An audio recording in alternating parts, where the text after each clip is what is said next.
UP में शिक्षक भर्ती प्रक्रिया को लेकर, जहां कल हाईकोर्ट ने 69,000 शिक्षकों की भर्ती को लेकर नई लिस्ट जारी करने का आदेश दिया था। अब इसके बाद राजनीति गर्म है। इसी बीच एबीपी न्यूज को सूत्रों के हवाले से बड़ी खबर मिली है और बड़ी खबर यह कि नई लिस्ट बनने के बाद जिनकी नौकरी जाएगी उनका समायोजन कर सकती है सरकार। कल शाम 5 बजे लखनऊ में अहम बैठक होगी जिसमें बेसिक शिक्षा मंत्री और बड़े अधिकारी शामिल होंगे।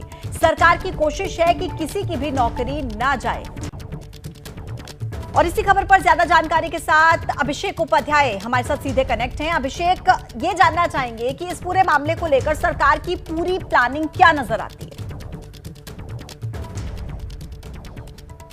पूजा, देखिए, बहुत ही अहम जानकारी हम एबीपी न्यूज़ पर दे रहे हैं, चूंकि मामला बहुत ही ज़्यादा संवेदनशील है और अगर नई मेरिट लिस्ट बनाई गई जिसका कि हाईकोर्ट ने आदेश दिया है, तो इसका मतलब ये है कि वो सैकड़ों प्राइमरी टीचर जो पिछले 4 सालों से नौकरी कर रहे हैं उनकी नौकरियां जाएंगी और नए जो अभ्यर्थी जिन्होंने ऑलरेडी अप्लाई किया था, जिनका आरोप है कि आरक्षण नियमों के घोटाले के चलते उनको नौकरी नहीं मिली है, उनको जगह मिलेगी।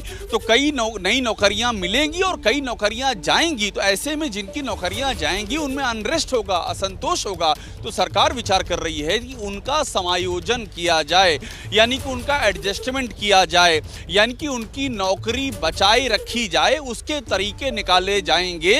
कल शाम को महत्वपूर्ण बैठक है। इस बैठक में बेसिक शिक्षा विभाग से जुड़े अधिकारी शामिल होंगे, बेसिक शिक्षा विभाग के मंत्री शामिल होंगे, सीएम ऑफिस से जुड़े आला अधिकारी शामिल होंगे और इसी पे चर्चा की जाएगी कि बीच का रास्ता क्या निकाला जाए। और एबीपी न्यूज़ को जानकारी ये है कि ये रास्ता होगा समायोजन का, यानी कि एडजस्टमेंट का। एडजस्टमेंट का मतलब ये होता है कि जब नई मेरिट लिस्ट बनेगी तो उसमें से जिन अभ्यर्थियों जो पहले से नौकरी कर रहे हैं, जिनकी नौकरी पे खतरा पैदा होगा, जो नौकरियों से बाहर होंगे, उनको एडजस्ट किया जाएगा।